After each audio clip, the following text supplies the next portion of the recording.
Hello साथियों, तो UP triple S C ASO के लिए जो है आज मैं यहाँ पर जो है आप सभी को टॉप मोस्ट इंपॉर्टेंट जो है वो न्यूमेरिकल्स जो है वो कराने वाला हूँ। आप सभी को पता होगा कि मैं यहाँ पर जो है इन 3 चैप्टर्स की जो है आपको फाइनल तैयारी करवा रहा हूँ। इसके 3 लेक्चर मैंने अपलोड किए हैं और आज ये यहाँ पर जो है इसका चौथा लेक्चर है।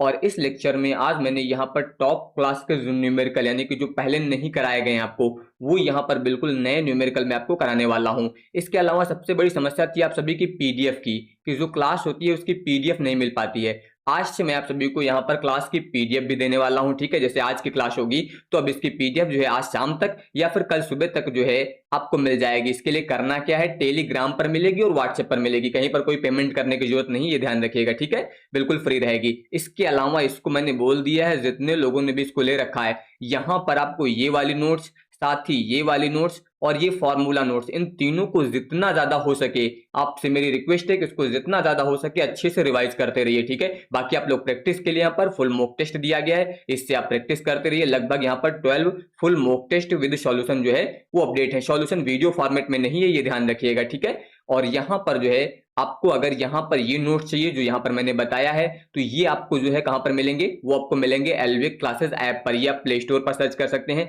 देखिए यहाँ पर मैंने ये सारे स्कैनर दे दिए हैं, ठीक है। यहाँ पर आप स्कैन करेंगे तो टेलीग्राम चैनल पर पहुंच जाएंगे, यहाँ पर स्कैन करेंगे तो व्हाट्सएप चैनल पर पहुंच जाएंगे, और ये आपका ऐप का दिया गया, इन तीनों को स्कैन कर लीजिए और यहाँ पर जो है आप लोग ज्वाइन हो जाइए, ठीक है। टेलीग्राम और व्हाट्सएप, इन पर जो है अब मैं डेली जो है आपको फ्री पीडीएफ जो है वो प्रोवाइड करता रहूंगा। जो भी क्लासेस होंगी आपकी मैराथन वगैरह, उन सब की पीडीएफ आपको यहाँ पर मिलती रहेगी, ठीक है। तो इसको जरूर सभी लोग यहाँ पर ज्वाइन कर लीजिएगा। चलिए देखिए, यहाँ पर जो है मैंने काफी सारे आपको न्यूमेरिकल्स कराए भी थे इन 3 चैप्टर्स के। आज देखिए यहाँ पर ये जो क्वेश्चन लिया गया है, कह रहा है कि 10 प्रेक्षण का माध्य जो है वो कितना है, 20 है, और प्रसरण दिया गया है 16। 10 प्रेक्षण है जिनका माध्य आपको बताया गया है और प्रसरण बताया गया है। फिर कह रहा है कि यदि यहाँ पर 26 हटा दिया जाए तो यहाँ पर जो शेष 9 प्रेक्षण बनेंगे उनका प्रसरण क्या होगा। सबसे पहले देखिए आपको प्रेक्षण दिए गए 10, आपको पता है प्रेक्षण का मतलब ये संख्या दी गई है, माध्य का मतलब आपको ये एक्स बार की वैल्यू दी गई है, प्रसरण दिया गया, इसको आप वेरिएंस लिख सकते हैं या सीधे सीधे सिग्मा स्क्वायर भी लिख सकते हैं।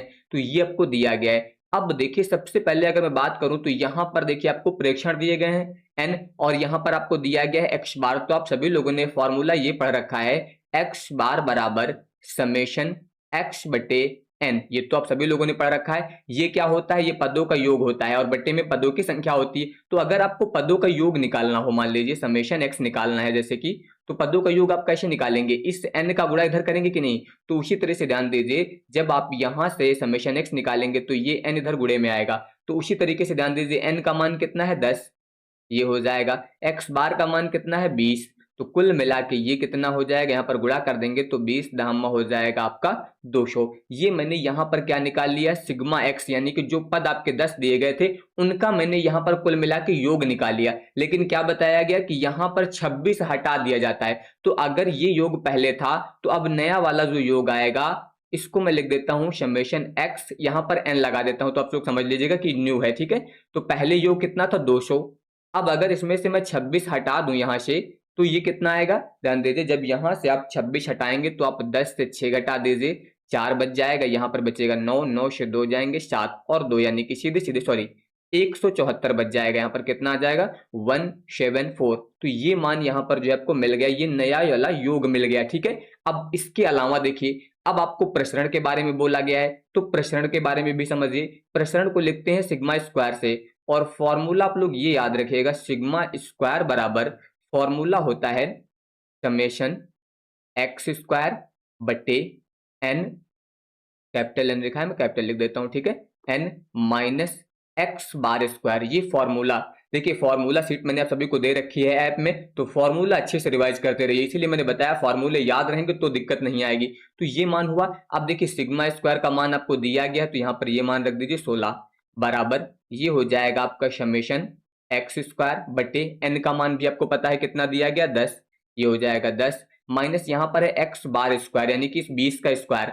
तो अगर आप 20 का स्क्वायर करेंगे तो कितना आ जाएगा 400 आ जाएगा, डायरेक्ट मैंने यहाँ रख दिया। अब यहाँ से मुझे मान निकालना है सिग्मा एक्स स्क्वायर का। तो देखिए क्या करेंगे, सबसे पहले तो इस 10 का आप इधर गुणा कर दीजिए, या फिर सीधे सीधे 400 में इधर ला रहा हूँ। देखिए जब 400 आप इधर लाएंगे तो ये कितना बन जाएगा, ये बन जाएगा 416, ठीक है। और बराबर में हो जाएगा आपका सिग्मा एक्स स्क्वायर, और बट्टे में कितना हो जाएगा 10। अब यहां से अगर आप सिग्मा एक्स स्क्वायर की वैल्यू निकाल लें, किसकी, सिग्मा एक्स स्क्वायर की, तो 10 का इधर गुणा हो जाएगा, यानी कि यहां पर दिया गया था 416, अब इस 10 का गुणा हो जाएगा तो ये मिल जाएगा। अब ये जो एक्स स्क्वायर मिला है ये वाला ओल्ड हो गया, अब आपको न्यू चाहिए। क्यों, क्योंकि आपने यहां से 26 हटा दिया है, तो पहले जो ये था सिग्मा एक्स स्क्वायर, तो अब आपको निकालना है न्यू। जहां जहां एन लिख दिया जाए समझ लीजिए वो नया मान आपका निकाल लिया गया है, ठीक है। तो अब जब नया वाला मान निकालेंगे तो देखिए 26 हटाया गया है और ये आपका स्क्वायर है, तो इसका मतलब यहां पर जो दिया गया है 416 और 0, ठीक है, यानी कि 4160 माइनस इससे अब आपको 26 का स्क्वायर घटाना है पूरा पूरा, तो 26 का यहां पर क्या घटा देंगे आप, स्क्वायर घटा देंगे, ठीक है। तो ये आ जाएगा आपका 4160 माइनस 26 का स्क्वायर क्या होता है 676, ये हो जाएगा। इसको अगर आप घटा दें तो ध्यान दीजिए कितना आएगा, देखिए 10 से 6 जाएंगे, ये आ जाएगा 4, इसके अलावा यहां पर कितना बचेगा 5, इससे आप फांसी ले लीजिए तो 15, 15 से 7 जाएंगे तो ये आ जाएगा 8, और इसके अलावा अगर मैं यहां पर बात करूं तो ये कितना हो जाएगा 0, और यहां पर 0 हो जाएगा, कुल मिला के 40, 40 से 6 घटा दीजिए तो कितना हो जाएगा 34। तो कुल मिला के ये मान कितना आ जाएगा आपका 3484, ये नया वाला ये मिल गया आपको। अब दोनों नए मान पता है आपको, सिग्मा एक्स स्क्वायर का मान भी पता है और सिग्मा एक्स का मान भी पता है नया वाला, ठीक है। अब आप फॉर्मूला लगाएंगे, यहाँ पर आपको प्रश्न चाहिए, तो यहाँ पर नया प्रश्न आपको निकालना है, क्या करना है, नया प्रश्न जो है आपको यहाँ पर निकालना है। लेकिन नया प्रश्न निकालने के लिए आपको पहले माध्य भी तो निकालना पड़ेगा नया। अब देखिए यहाँ पर हम लोग माध्य निकाल लेते हैं, तो एक्स बार एन बराबर क्या हो जाएगा, समेशन एक्स एन, और बट्टे में यहां पर अब देखिए यहां पर शेष कितने बचे 9, तो मैं सीधे सीधे यहां पर 9 लिख देता हूं, समझ लीजिएगा, ठीक है। कितने पद बचे हैं, अब 9 बचे हैं, तो इसका मान हम लोगों ने निकाल लिया है 174, और बट्टे में हो जाएगा 9, कितना आ जाएगा 9। अगर इसको यहां पर मैं भाग करूं, ठीक है, 3 से कैंसिल कर देते हैं हम लोग, मान लीजिए, देखिए 3 से इसको कैंसिल करेंगे तो ये आएगा 3 बचे 15, 2 बचेगा, और यहां पर दिया गया 24, यानी कि 3 अट्ठे 24 और 3 त्रिका 9, तो ये आ जाएगा 58/3। तो ये यहां से आपको समांतर माध्य मिल गया नया। अब सीधे सीधे हम लोगों ने जो ये फॉर्मूला यूज किया था वही फॉर्मूला अब यहाँ पर हम लोग लगाएंगे। तो देखिए अब आप लिखेंगे सिग्मा स्क्वायर, लेकिन अब की बार हम लोग जो है यहाँ पर नया वाला ज्ञात करेंगे, ठीक है। जब प्रेक्षण 9 बचे हैं तो ये फॉर्मूला क्या हो जाएगा, समेशन, देखिए यहाँ पर आप यूज करेंगे एक्स स्क्वायर न्यू वाला, और बट्टे में यहां पर हो जाएगा n का मान 9, ठीक है, क्योंकि अब 9 संख्याएं हैं ये ध्यान रखिएगा, और यहां पर आप यूज करेंगे x बार, ठीक है, और स्क्वायर, क्योंकि यहां पर स्क्वायर दिया गया है, ठीक है। तो पहले ये जो मान था ये हम लोगों ने पुराने डेटा के हिसाब से निकाला था, यानी कि जब प्रेक्षण 10 थे, माध्य 20 था और प्रश्न 16 था, तो उसके हिसाब से हम लोगों ने सॉल्व किया। लेकिन अब जब इसमें से 26 हटा दिया गया है तो प्रेक्षण अब आपके पास 9 ही बचे हैं, माध्य हम लोगों ने ज्ञात कर लिया है नया। अब वही मान आप यहां पर रख दीजिए सारा, तो देखिए यहां पर इसका मान जो हम लोगों ने ज्ञात किया है कितना आया है 3484, ये हो जाएगा 3484, बट्टे में हो जाएगा यहाँ पर 9, माइनस यहाँ पर देखिए इसका मान कितना है 58, और बट्टे में हो जाएगा 3 का स्क्वायर, ये आ जाएगा आपका यहाँ पर 3484 बट्टे में हो जाएगा 9, माइनस देखिए इसका वर्ग करना है, तो जब आप 58 का वर्ग करेंगे तो ये लगभग आपका जो है 3364 के आसपास आ जाएगा, ठीक है। एक बार वर्ग करके चेक कर लीजिएगा, और 3 का वर्ग करेंगे तो 9 आ जाएगा। कुल मिला के देखिए हर तो बराबर है दोनों का, तो इसको आप घटा लीजिए, यहाँ पर 3484 है, यहाँ पर 3464 है, इससे घटाएंगे तो सीधे सीधे कितना आ जाएगा, यहाँ पर आ जाएगा 120, और बट्टे में दिया गया है 9। अब अगर आप इसको कैंसिल करें तो यहाँ पर ध्यान दीजिए, इसको हम लोग कैंसिल कर सकते हैं 3 से, तो ये आएगा 3 चौक 12, 0 हो जाएगा, और 3 त्रिका 9, यानी कि यहाँ पर जो आपका मान आ गया है 40/3, जो पहला विकल्प दिया गया है ये वाला मान आएगा। तो इसीलिए मैंने बताया था कि आज के जो क्वेश्चन लिए गए हैं वो अच्छे टाइप के क्वेश्चंस लिए गए हैं। यहाँ पर इस तरह से अगर क्वेश्चन आ गया आपका एग्जाम में तो यहाँ पर आपको पहले तो फॉर्मूले पता होने चाहिए, फॉर्मूले पता रहेंगे तो फिर कोई दिक्कत नहीं होगी, ठीक है, ये ध्यान रखिएगा। यहाँ पर मैं आपको समझा रहा हूँ इसलिए बहुत टाइम लग रहा है, जब आप वहां पर करेंगे एग्जाम में तो इतना टाइम नहीं लगेगा, आपको शॉर्ट में करना है ये चीजें, हर जगह फॉर्मूला लिखने की जरूरत नहीं, आप डायरेक्ट करते जाइए, ठीक है, लेकिन पहले फॉर्मूला याद होना चाहिए। इसके बाद आ जाइए अब अगले क्वेश्चन पर। अब अगले क्वेश्चन में देखिए यहाँ पर क्या कह रहा है, यहाँ पर दो समूह है आपके पास, कुल मिला के एक समूह ए दिया गया है जिसमें आपको एन का मान बताया गया है, माध्य बताया गया है, माध्य यानी कि एक्स बार की वैल्यू, और प्रसरण दिया गया है आपको, प्रसरण मतलब सिग्मा, ठीक है। तो यहाँ पर दो समूह है तो इसको हम लोग ए मान लेते हैं, तो ये सिग्मा ए स्क्वायर मान हो जाएगा, और ये आपका यहाँ पर एक्स बार ए लिख दीजिएगा तो कंफ्यूजन नहीं होगा। इसी तरह ये दूसरा समूह कौन सा है, बी, इसके लिए आपको एन का मान दिया गया है 30, माध्य दिया गया है, इसको हम लोग मान लेंगे एक्स बार बी से, और प्रसरण दिया गया है, इसको आप मान लीजिए सिग्मा स्क्वायर बी से। तो अब ये दो अलग अलग समूह हैं और इनका आपको संयुक्त प्रसरण निकालना है। क्या निकालना है, संयुक्त प्रसरण। तो पहले तो अगर मैं बात करूं तो आपको संयुक्त प्रसरण का फॉर्मूला पता होना चाहिए, तभी आप यहां पर इसको ज्ञात कर पाएंगे। तो अगर मैं संयुक्त प्रसरण की बात करूं तो प्रसरण से पहले आप समझिए मानक विचलन। देखिए मानक विचलन अगर आप निकालेंगे तो मानक विचलन जो कंबाइंड आपका मानक विचलन होता है, यानी कि संयुक्त मानक विचलन जो होता है, इसका फॉर्मूला होता है अंडर रूट, यहां पर क्या होता है अंडर रूट, और फॉर्मूले में आपका होता है n1, इसके अलावा होता है आपका सिग्मा 1 स्क्वायर और प्लस d1 स्क्वायर, ठीक है। और इसके बाद होता है n2, यहां पर हो जाएगा आपका sigma 2 square plus d2 square, और बट्टे में आ जाएगा यहाँ पर आपका n1 प्लस n2। तो ये आपका जो है किसका फॉर्मूला होता है, कंबाइंड मानक विचलन का, यानी कि स्टैंडर्ड डेविएशन का कंबाइंड। आपको निकालना क्या है, प्रसरण। तो प्रसरण निकालने के लिए आपको ज्यादा कुछ नहीं करना है, बस यहाँ पर क्या हटा दीजिए, इस अंडर रूट को हटा दीजिए, और अंडर रूट हटाएंगे तो क्या होगा, जब भी आप इधर का अंडर रूट हटाएंगे तो दूसरी तरफ जो है आपका वर्ग लग जाएगा। अब बस आपका वर्ग लग गया तो इसका मतलब ये प्रसरण बन गया। तो प्रसरण के लिए आप ये फार्मूला यूज करेंगे, ठीक है। तो यहां पर आप चाहे तो n1 सिग्मा 1 n2 सिग्मा 2 लिख सकते हैं, या फिर आपको ए और बी दो समूह दिए गए हैं तो आप समूह के रूप में भी मान सकते हैं। समूह के रूप में लिखेंगे तो इसको ऐसा लिख सकते हैं एन ए, यहाँ पर ए लिख दीजिएगा, ठीक है। तो कंफ्यूजन नहीं होगा, ये कुल मिला के ए हो जाएगा, और जो दूसरा पद दिया गया उसमें सभी में आप बी लिख दीजिएगा। तो कुल मिला के दो समूह हैं, तो दो समूह के हिसाब से आपको क्लियर रहेगा कि कहां पर क्या यूज होगा, ठीक है। तो ये आपका जो है एन बी हो जाएगा, यहाँ पर बी लिख दीजिएगा, और ये सिग्मा बी हो जाएगा, ठीक है, ये बी। तो कुल मिला के ये फॉर्मूला हो गया।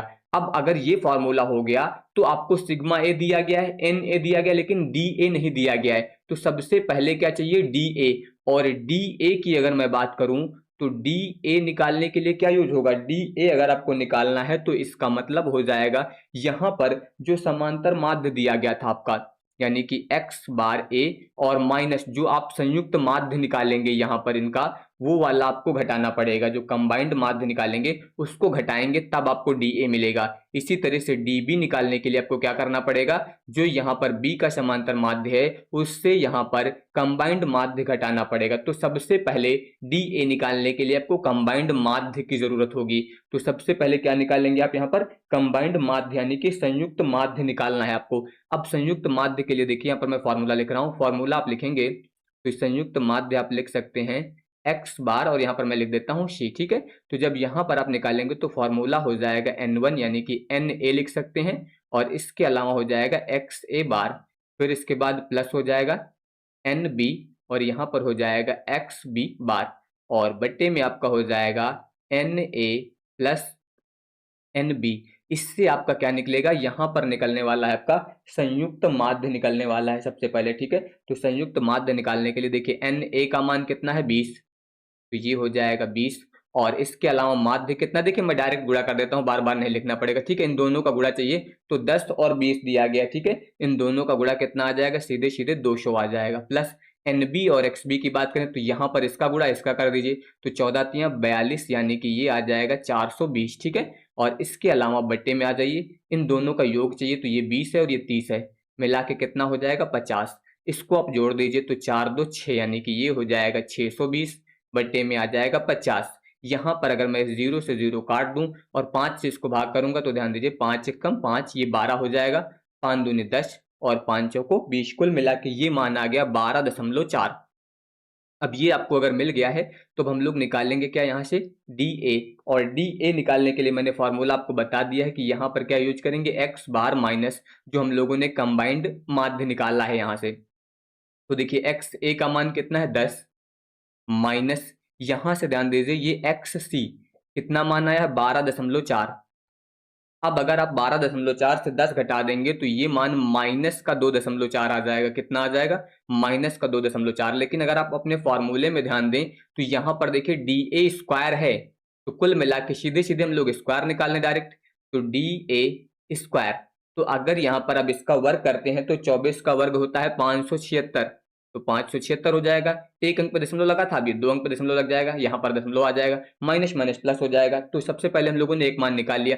अब इसी तरह से आप निकालेंगे यहाँ पर डी बी, और डी बी निकालने के लिए हो जाएगा एक्स बार बी माइनस यहाँ पर हो जाएगा सी। अब इसको देखिए यहाँ पर इसका मान कितना है 14, ये हो जाएगा माइनस 12.4 इतना दिया गया है। इसको जब घटाएंगे यहाँ पर इससे तो ये आ जाएगा अब की बार 1.6। तो अब यहाँ से जब आप डी बी स्क्वायर ज्ञात करेंगे तो इसका वर्ग कर दीजिए, तो 16 का वर्ग होता है 256, और दशमलव लग जाएगा 2 अंक पे, तो ये आ जाएगा 2.56। तो अब इन दोनों के मान मिल गए हैं, ठीक है। बाकी ये सारे मान आपको दिए गए हैं। यहाँ पर सिग्मा स्क्वायर आपको 4 दिया गया है, एन का मान 20 दिया गया है, इसका मान 30 दिया गया है, और ये भी आपको दिया गया है। तो अब केवल आपको इस फॉर्मूले में मान रखने हैं सारे। देखिए एन ए का मान कितना हो जाएगा, ठीक है। अब मैं डायरेक्ट यहाँ पर मान रख रहा हूँ, ठीक है। तो इसका मान दिया गया था 20, पीछे देख लीजिएगा आप लोग वीडियो बैक करके अगर मान ना याद रहे तो, ठीक है। सिग्मा 1 का मान कितना था, इसका मान दिया गया था आपको 4, एक बार मैं भी देख लेता हूँ, हाँ ये 4 था, और जो दूसरा वाला है वो 9 था। इसके बाद देखिए ये आ जाएगा 4 प्लस डी ए स्क्वायर हम लोगों ने अभी ज्ञात किया है, इसका मान आया है आपका 5.76, ठीक है। और प्लस एन बी का मान कितना दिया गया, 9 दिया गया है आपको, सॉरी एन का मान है, तो एन का मान तो 30 था, ठीक है, ये हो जाएगा 30। और सिग्मा बी स्क्वायर का मान था 9, एक बार चेक कर लीजिएगा, ठीक है, ये 30 था और ये वाला 9 था। तो यहाँ पर अगर मैं बात करूं तो ये वाला हो जाएगा आपकी बार 9 प्लस इसका मान अभी हम लोगों ने ज्ञात किया है 2.56, तो यहाँ पर आ जाएगा 2.56, और बटे में हो जाएगा इन दोनों का योग, यानी कि 20 और 30 का योग मैं सीधे सीधे कर देता हूँ, 50 आ जाएगा, ठीक है। अब इसको आपको कैलकुलेट करना है। कैलकुलेट करने के लिए करना क्या है, 20 गुणे, देखिए इसको जोड़ दीजिए तो 4 5 कितना हो जाएगा, 9.76 प्लस यहाँ पर दिया गया है 30 गुणे, यहाँ पर जोड़ देंगे तो 9 2 मिलके कितना हो जाएगा, 11.56, और बट्टे में आ जाएगा यहाँ पर 50 इतना। इसके अलावा देखिए अब इसको कैलकुलेशन करने के आपके पास जो भी आसान तरीके हैं वो यूज कर सकते हैं। देखिए एक तरीका है सीधे सीधे इसमें से 10 कॉमन ले लीजिए। अगर मैं 10 कॉमन ले लूंगा तो यहाँ पर बचेगा 2, और 2 का गुणा अब आपको इसमें कर देना है, ठीक है। जब 2 का गुणा आप इसमें कर देंगे तो कितना आ जाएगा, ध्यान दीजिए, यहाँ पर आ जाएगा 2 छंग 12, 2 छक 14, 1 15, और 2 नवा 18, 1 19, 19.52 इतना आ जाएगा, ठीक है। और इसके अलावा प्लस यहाँ पर ध्यान दीजिए 10 कॉमन ले लिया, 3 बचेगा, 3 का गुणा करेंगे तो 3 छंग 18 हो जाएगा, 3 पच्चे 15, 1 16 हो जाएगा, 3 एकम 3 1 4 हो जाएगा, और फिर 3 एकम 3 हो जाएगा, ये हो जाएगा 34.68, और बट्टे में दिया गया है यहाँ पर 50। तो कुल मिला के इससे आप इसको कैंसिल कर दीजिए और इन दोनों को ऐड करके इससे भाग कर देना है बस, ठीक है, कहीं पर कोई दिक्कत नहीं आएगी। और इसको भाग करेंगे तो लगभग आपका 10.84 के आसपास आएगा, एक बार चेक कर लीजिएगा आप लोग भाग करके, ठीक है। 10.84 के आसपास जो है यहाँ पर ये मान आपको देखने को मिलेगा। अब इसके बाद देखिए विकल्प में तो 10.84 कहीं पर नहीं दिया गया, इसका मतलब विकल्प नंबर ई जो है सही होगा। एक बार आप लोग यहाँ पर कैलकुलेशन जरूर चेक कर लीजिएगा, इन दोनों को ऐड करके 5 से भाग कर लीजिएगा, ठीक है। तो यहाँ पर ध्यान दीजिए, अगला क्वेश्चन कह रहा है कि प्रत्येक प्रेक्षण में 10 जोड़ने पर प्रसरण पर क्या प्रभाव पड़ेगा। तो अगर मैं प्रसरण की बात करूं, यानी कि यहाँ पर मैं वेरिएंस की बात करूं, तो वेरिएंस बराबर होता है सिग्मा स्क्वायर, यानी कि मानक विचलन का स्क्वायर जो होता है वो प्रसरण के बराबर होता है। और जो आपका मानक विचलन यानी कि जो ये सिग्मा होता है, ये मूल में परिवर्तन से जो है पूरी तरह से स्वतंत्र होता है। मूल में जो परिवर्तन होता है, यहाँ पर जो है परिवर्तन, इससे ये क्या होता है, स्वतंत्र होता है। मतलब यहाँ पर ये है कि आपका सिग्मा जो है जब भी इसमें कोई चीज जोड़ा जाएगा या घटाया जाएगा तो इससे कोई प्रभाव नहीं पड़ेगा। तो अगर आपका सिग्मा कुछ भी परिवर्तित नहीं होगा तो वेरिएंस पर भी कोई प्रभाव नहीं पड़ेगा। इसका मतलब प्रसरण जो होगा आपका वो क्या होगा, अपरिवर्तित रहेगा। तो ये याद रखिएगा, इस कंडीशन में जो प्रसरण होगा वो आपका यहाँ पर अपरिवर्तित रहेगा, ठीक है। इसके बाद आ जाइए अगला। अगला कह रहा है कि यदि x का प्रसरण आपको दिया गया 25 और ये समीकरण दिया गया, तो कह रहा है कि y का प्रसरण क्या होगा। देखिए यहाँ पर आपको x का प्रसरण दिया गया है, यानी कि अगर मैं बात करूं तो वेरिएंस ऑफ एक्स आपको यहाँ पर दिया गया है और ये कितना दिया गया है, ये आपको दिया गया है 25। ठीक है, इतना दे दिया गया। और समीकरण जो दिया गया है, समीकरण दिया गया है y बराबर 4 माइनस एक्स बटे 5। ठीक, आप इसको चाहे तो ऐसा लिख सकते हैं, देखिए y बराबर यहाँ पर ये जो दिया गया है माइनस वाला पद मैं पहले लिख देता हूँ, यानी कि इसको आप ऐसा लिख दीजिए माइनस का 1/5x, ऐसा लिख सकते हैं। और ये प्लस में है तो चाहे आगे लिख दीजिए या फिर यहाँ पर लिख दीजिए। तो मैंने केवल ये पद आगे लिखा है बस, ठीक है, -1/5 लिख दिया है, इंटू में x हो गया। देखिए ये ऐसा इसलिए लिखा गया क्योंकि एक फॉर्मूला होता है वेरिएंस ऑफ, याद रखिएगा, ax प्लस b बराबर होता है a square variance of x, ये फॉर्मूला होता है। तो अगर आपको ये याद है तो इसके अनुसार देखिए ए एक्स प्लस बी, तो ये आपका वही बन रहा है ए एक्स प्लस बी। तो इसके अनुसार ए बराबर यहां से कितना आएगा, यहां से आपको ए का मान मिल जाएगा -1/5। बस इतना ध्यान दीजिएगा, ए एक्स प्लस बी, तो ये आपका ए एक्स यानी कि ये ए बनेगा, ये आपका एक्स बनेगा और प्लस में बी। तो इस रूप में ये फॉर्मूला आपका दिया गया है। ठीक है, तो यहां से ए की वैल्यू आपको मिल गई।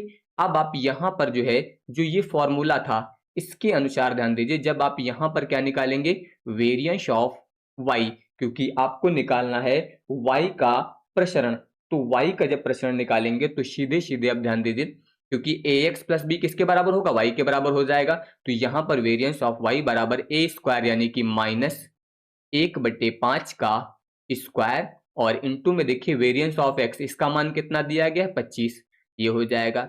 कुल मिला के इसका वर्ग करेंगे तो ये कितना आएगा 1/25, और गुणे में भी कितना दिया गया 25। तो यहाँ पर ये दोनों जब कैंसिल हो जाएंगे तो कितना बचेगा 1, यानी कि यहाँ पर जो है y का प्रसरण आपको कितना मिल जाएगा, 1 मिल जाएगा। ठीक है, तो इस तरीके से आप यहाँ पर जो है y का प्रसरण ज्ञात कर सकते हैं। ठीक है, इतना आ जाएगा। अगले क्वेश्चन पर देखिए, अगला यहाँ पर कह रहा है कि यदि y बराबर, ये आपको एक समीकरण दिया गया है और यहाँ पर कह रहा है कि y का माध्य, ये आपको y का माध्य दिया गया है। तो माध्य को मैं ऐसे लिख देता हूं, देखिए यहां पर हो जाएगा y बार बराबर कितना दिया गया है 34। तो ये y का माध्य हो गया और मानक विचलन दिया गया है 12। कुल मिला के y का माध्य दिया गया है और y का मानक विचलन दिया गया है, ये आपका कितना है 12।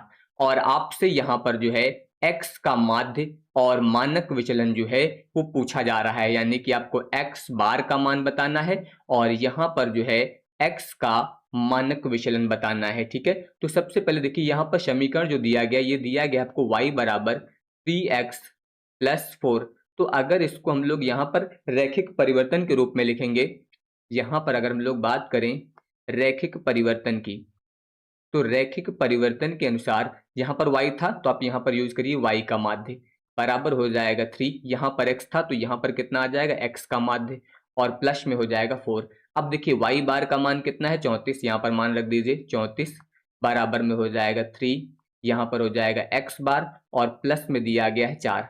अब ये 4 अगर इधर लाएंगे तो घट जाएगा, तो ये कितना बचेगा 30 बराबर में हो जाएगा 3x बार, यानी कि अगर आप इसको 3 से कैंसिल कर देंगे तो 10 जाएगा। तो यहाँ पर x बार की वैल्यू कितनी आ जाएगी, 10 आ जाएगी। कुल मिला के माध्य आपको मिल गया, लेकिन माध्य अब यहाँ पर भी 10 है, यहाँ पर भी 10 है, तो ये दो तो आपके नहीं होंगे, कंफर्म हो गया। लेकिन अब इसमें यहाँ पर आपको स्टैंडर्ड डेविएशन निकालना पड़ेगा, तभी आप कंफर्म कर पाएंगे, क्योंकि दोनों यहाँ पर 10 दिए गए हैं। ठीक है, तो इसलिए यहाँ पर अब आपको मान निकालना पड़ेगा। देखिए अब यहाँ पर एक फॉर्मूला याद रखेगा, सिग्मा y बराबर होता है a का परिमाण इंटू सिग्मा x।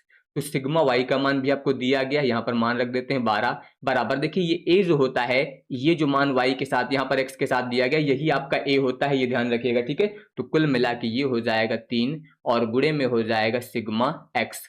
तो अब यहाँ पर अगर मैं बात करूं तो 3 चौक 12, 4 बार चला जाएगा, तो यहाँ पर इसका मान जो आ जाएगा वो 4 आ जाएगा। तो कुल मिला के आपका स्टैंडर्ड डेविएशन मिल गया 4, तो इसका विकल्प नंबर डी जो दिया गया है अब आपका ये सही हो जाएगा। ठीक है, यानी कि माध्य 10 होगा और स्टैंडर्ड डेविएशन जो होगा वो कितना हो जाएगा, वो आपका 4 हो जाएगा। ठीक है, इसके बाद आ जाइए अगले क्वेश्चन पर। अगला देखिए यहाँ पर मैंने जितने भी टाइप के आपके क्वेश्चंस बन सकते थे इस चैप्टर के, मैंने हर फॉर्मूले पर क्वेश्चन ऐड किया है इस चैप्टर में। बस आप चारों लेक्चर देख लीजिएगा बस कंप्लीट। ठीक है, मैंने प्लेलिस्ट बना रखी है, आप मैराथन वाले में चले जाइए तो आपको क्रम से सारे लेक्चर मिल जाएंगे। तो यहाँ पर देखिए आपको कह रहा है कि श्रेणी ए का माध्य जो है वो 50 है और स्टैंडर्ड डेविएशन जो है वो 5 है। तो यहाँ पर एक श्रेणी ए है जिसका कि आपको माध्य दिया गया है और स्टैंडर्ड डेविएशन दिया गया। देखिए इसको मैं यहाँ पर डायरेक्ट लिख देता हूँ। तो यहाँ पर लिख देते हैं एक्स ए बार, समझ लीजिएगा, मतलब ए का माध्य कितना दिया गया आपको 50 और इसके अलावा यहाँ पर स्टैंडर्ड डेविएशन दिया गया है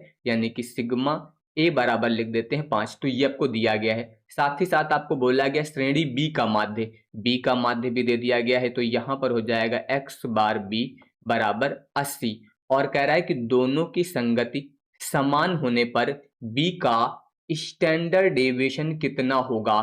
यहाँ पर दोनों की संगति समान है तो यहाँ पर हम लोग बात करेंगे अकॉर्डिंग टू क्वेश्चन। तो अगर दोनों की संगति समान है तो दोनों का जो यहाँ पर सीवी होगा यानी कि ए का और सीवी ऑफ बी, इन दोनों का मान क्या होगा, बराबर, क्योंकि इन दोनों की संगति जो है यहाँ पर ये समान है और अगर संगति समान है तो इन दोनों का मान जो आएगा यहाँ पर ये क्या आएगा, बराबर आएगा। तो इसके हिसाब से देखिए यहाँ पर सीवी जो निकालेंगे इसका तो ये क्या बनेगा, ये आएगा आपका सिग्मा ए बट्टे में हो जाएगा आपका एक्स बार ए गुणे 100, इसका फॉर्मूला हो जाएगा। इसका जब फॉर्मूला लगाएंगे तो ये हो जाएगा सिग्मा बी बट्टे में हो जाएगा एक्स बार बी इंटू में हो जाएगा 100।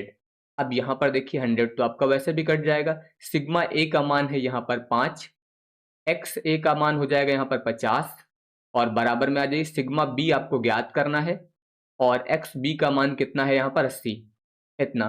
तो अब अगर मैं बात करूं तो ध्यान दीजिए 0 से 0 काट दीजिए, 5 से 5 काट दीजिए। तो यहाँ से अगर आप सिग्मा बी निकालेंगे तो 8 का गुणा इधर 1 में हो जाएगा तो सीधे सीधे कितना मिल जाएगा, 8 मिल जाएगा। यानी कि विकल्प नंबर बी जो दिया गया है यहाँ पर सिग्मा बी का ये वाला मान जो है यहाँ पर सही हो जाएगा। ठीक है, तो इसमें कहीं पर कोई दिक्कत नहीं आएगी। इसके बाद आ जाइए, अगला कह रहा है कि यदि विचरण गुणांक 12% और माध्य जो है वो 50 है तो मानक विचलन यहाँ पर जो है क्या होगा।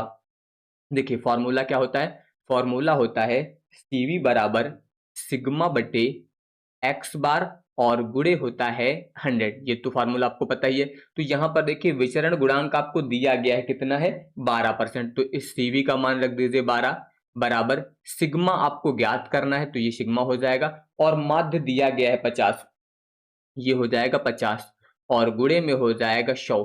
तो कुल मिला के 50 दूना 100। तो यहाँ से अगर आप सिग्मा निकालेंगे तो 2 इधर बटे में आ जाएगा, 12 बटे 2 बराबर में कितना आ जाएगा, 6 आ जाएगा। यानी कि इसका विकल्प नंबर बी जो दिया गया आपका ये सही हो जाएगा। ठीक है, तो इस प्रकार से आप यहाँ पर विचरण ज्ञात कर पाएंगे। इसके बाद आ जाइए अगले वाले में, देखिए इसमें क्या कह रहा है, यहाँ पर अब की बार आपको मानक विचलन दिया गया है यानी कि सिग्मा का मान दिया गया है और साथ में सीवी दिया गया है। अब की बार आपसे माध्य पूछ रहा है। ठीक है, यहाँ पर क्या पूछ रहा है, माध्य। तो सेम फॉर्मूला यूज करेंगे फिर, सीवी बराबर सिग्मा बटे एक्स बार और गुणे में हो जाएगा 100। तो यहाँ पर देखिए सीवी का मान 20 हो जाएगा बराबर सिग्मा का मान 8 हो जाएगा, एक्स बार अब की बार आपको बताना है और गुणे में हो जाएगा 100, इतना। तो कुल मिला के ध्यान दीजिए एक्स बार आप इधर ले आइए, बराबर में हो जाएगा 8 गुणे 100 और बटे में आ जाएगा 20। तो यहाँ पर 20 पंचे 100 और 8 का गुणा 5 में करेंगे तो कितना आ जाएगा, 40 आ जाएगा। यानी कि विकल्प नंबर सी जो दिया गया आपका ये सही हो जाएगा। ठीक है, तो यहाँ पर भी कोई दिक्कत नहीं होगी, आप आसानी से कर सकते हैं। इसके बाद आ जाइए अगला। अब यहाँ पर देखिए कह रहा है कि दो समान आकार के समूहों के माध्य, ये आपको माध्य दिए गए हैं यहाँ पर 2, और फिर कह रहा है कि मानक विचलन 4 और 6 हैं। मानक विचलन जो दिए गए हैं वो 4 और 6 दिए गए हैं यहाँ पर। फिर कह रहा है कि संयुक्त माध्य जो है यहाँ पर क्या होगा, संयुक्त माध्य जो है यहाँ पर क्या होगा। और सबसे पहले बताया गया था कि दो समान आकार के समूह, यानी कि जो समूह दिए गए उन दोनों का आकार आपका समान है। तो आकार अगर समान है, देखिए दो समूह हैं, अगर ऐसे अलग अलग होते तो एक को हम लोग n1 मानते और एक को क्या मानते, n2। लेकिन यहाँ पर अगर दोनों बराबर हैं तो n1 n2 ना मान करके आप दोनों को क्या मान सकते हैं, n, क्योंकि दोनों समान है तो n1 का मान भी यहाँ पर उतना हो जाएगा। इसको आप ऐसा लिख सकते हैं एक प्रकार से, यहाँ पर कह सकते हैं आप कि n1 और n2 दोनों बराबर हैं और इसका हम लोग मान कितना मान लेते हैं, सीधे सीधे n मान लेते हैं। अब यहाँ पर आपको वही फॉर्मूला लगाना है जो अभी मैंने आपको बताया था, क्योंकि आपको संयुक्त मानक विचलन ज्ञात करना है, यानी कि यहाँ पर जो है कंबाइंड मानक विचलन ज्ञात करना है। और अभी मैंने आपको फॉर्मूला बताया था यहाँ पर फॉर्मूला क्या होता है मानक विचलन के लिए? फॉर्मूला आपका होता है n1, इसके अलावा sigma 1 square plus d1 square, और प्लस में होता है आपका n2, यहाँ पर हो जाएगा सिग्मा 2 स्क्वायर और प्लस d2 स्क्वायर, और बटे में आ जाएगा n1 प्लस n2, और यहाँ पर मानक विचलन निकाल रहे हैं इसलिए यहाँ पर क्या लग जाएगा? Under root. वेरिएंस निकालते तो सीधे सीधे स्क्वायर कर देते, अंडर रूट लगाने की जरूरत नहीं थी। तो ये फॉर्मूला भी मैंने बताया था। अब यहाँ पर इस फॉर्मूले के अनुसार अगर आप ध्यान दें तो फिर आपको यहाँ पर सिग्मा 1 और सिग्मा 2 इनके मान तो दिए गए हैं यहाँ पर, क्योंकि मानक विचलन आपको दिया गया है 4 और 6, लेकिन यहाँ पर जो है डी का मान फिर नहीं दिया गया, और डी का मान निकालने के लिए आपको संयुक्त माध्य पता होना चाहिए। तो सबसे पहले देखिए कंबाइंड मीन निकाल लीजिए, एक्स बार, इसको मैं सी से लिख देता हूं, और यहां पर कंबाइंड मीन निकालना बहुत आसान है क्योंकि दो माध्य दिए गए हैं। तो कंबाइंड निकालने के लिए सीधे सीधे दोनों माध्यों को जोड़ करके 2 से भाग कर दीजिए, तो ये आएगा 50, और 50 को 2 से भाग करेंगे तो कितना मिल जाएगा? 25, ये मिल गया। अब अगर आपको D1 निकालना है तो D1 निकालने के लिए सीधे सीधे आपका जो पहला माध्य कितना है 20, उससे यहाँ पर ये कंबाइंड मीन घटा दीजिए, तो कुल मिला के मान कितना आ जाएगा? -5। इसी तरह से D2 निकालेंगे तो दूसरा माध्य कितना है 30, उससे आप ये कंबाइंड मीन घटा दीजिए तो कितना आ जाएगा? 5 आ जाएगा। ठीक है, ये मिल गया। अब आपको पता है जो मान रखना है वो आपको D1 स्क्वायर का रखना है, तो इसका स्क्वायर करेंगे तो कितना आ जाएगा? 25। D2 स्क्वायर करेंगे तो भी इसका मान कितना आ जाएगा? 25। तो दोनों के मान अब आपको पता हो गए। अब इसमें केवल मान रखना है, तो अब ध्यान दीजिए ये हो जाएगा आपका अंडर रूट। देखिए n1 और n2 इन दोनों के मान n है, मैंने पहले ही बताया था दोनों समान आकार के हैं, तो इन दोनों का मान कितना हो जाएगा? n। ठीक है, तो यहां पर ध्यान दीजिएगा n, इसका भी मान n है, इसका भी मान n है, तो ये पूरा n मैं सीधे सीधे कॉमन ले लेता हूं यहां पर ताकि कोई कंफ्यूजन ना हो। ठीक है, इस n को मैंने सीधे कॉमन ले लिया, इस वाले पद से भी, इस वाले पद से भी, ये समझ लीजिएगा। अब यहां पर है सिग्मा 1 स्क्वायर और D1 स्क्वायर, तो सिग्मा 1 का मान कितना है? देखिए ये आपका सिग्मा 1 है, ये आपका सिग्मा 2 है, तो इसका स्क्वायर कर दीजिए, तो 4 का स्क्वायर करेंगे तो कितना आ जाएगा? 16, माइनस D1 का स्क्वायर 25, तो ये इतना आ जाएगा। फिर इसके बाद प्लस, यहां से हम लोगों ने ये कॉमन ले लिया, इसमें देखिए इसका वर्ग करेंगे तो ये हो जाएगा 6 छंग 36, सॉरी यहाँ पर प्लस था आपका। ठीक है, और प्लस यहाँ पर देखिए D2 का मान कितना हो जाएगा? 25, इतना आ गया। और इसके बाद बटे, बटे में देखिए इसका भी मान n होगा, इसका भी मान n होगा, तो जुड़ के कितना हो जाएगा? 2n हो जाएगा, तो ये इतना आ गया। अब यहाँ पर आप इस n से ये वाला n जो है वो कैंसिल कर दीजिए। इसके बाद अंडर रूट, अब अगर आप ध्यान दें तो ये यहाँ पर 25 और 16 दिया गया है, 25 16 36 25 सबको ऐड कर देना है बस, तो ये 25 25 50 हो जाएगा, 50 10 60 और 6 66 हो जाएगा, 66 और 6 मिलके 72 हो जाएगा। ठीक है, और इसके अलावा 72 के बाद ये 3 और जोड़ देंगे यहाँ पर, तो कितना हो जाएगा? 30 जोड़ना है। ठीक है, तो 30 जोड़ेंगे तो कितना बन जाएगा? ये 102 बन जाएगा, बटे में दिया गया है 2। अगर आप इसको भाग कर दें तो यहाँ पर कितना आ जाएगा? 2 पंचे 10 और 2 एकम 2, रूट 51, और यहाँ पर ये जितने मान दिए गए हैं आपको रूट 51 जो है वो नहीं आएगा। देखिए अगर इसका आप वर्गमूल भी निकालते हैं तो 7 सत्ते 49, लगभग 7.1 के आसपास कुछ आएगा। ठीक है, और वो आपको यहाँ पर कहीं पर नहीं मिलेगा, तो इसका विकल्प नंबर ई जो है ये सही हो जाएगा। ठीक है, तो इस तरीके से आप यहाँ पर इस फॉर्मूले का यूज करेंगे और इसको यहाँ पर आसानी से आप सॉल्व कर लेंगे।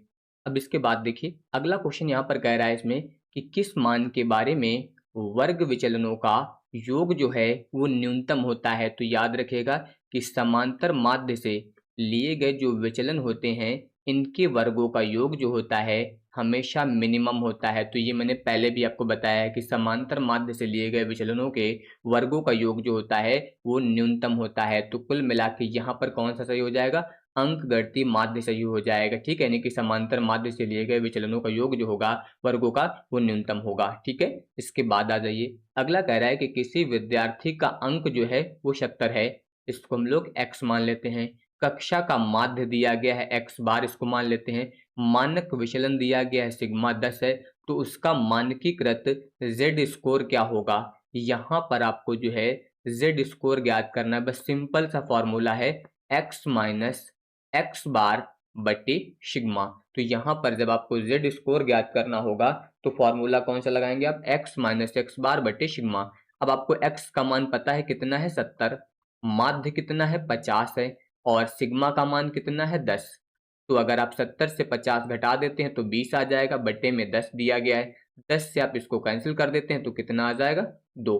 कुल मिला के विकल्प नंबर डी यहाँ पर जो दिया गया आपका ये सही हो जाएगा। ठीक है, इसके बाद आ जाइए अगले क्वेश्चन पर। अगले में देखिए आपको माध्य दिया गया है, यानी कि एक्स बार की वैल्यू दी गई है।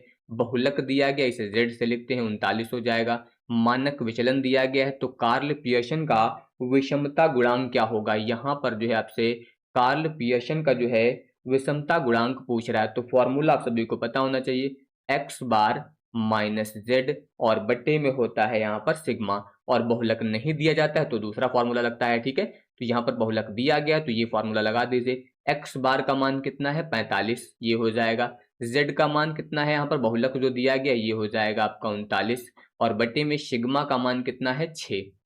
तो अब अगर आप 45 से 39 घटा देंगे तो फिर 6 आ जाएगा, और बटे में भी आपको 6 ही दिया गया है, दोनों कट जाएंगे तो कितना आ जाएगा, 1 आ जाएगा। यानी कि इसका विकल्प नंबर डी यहाँ पर जो है सही हो जाएगा।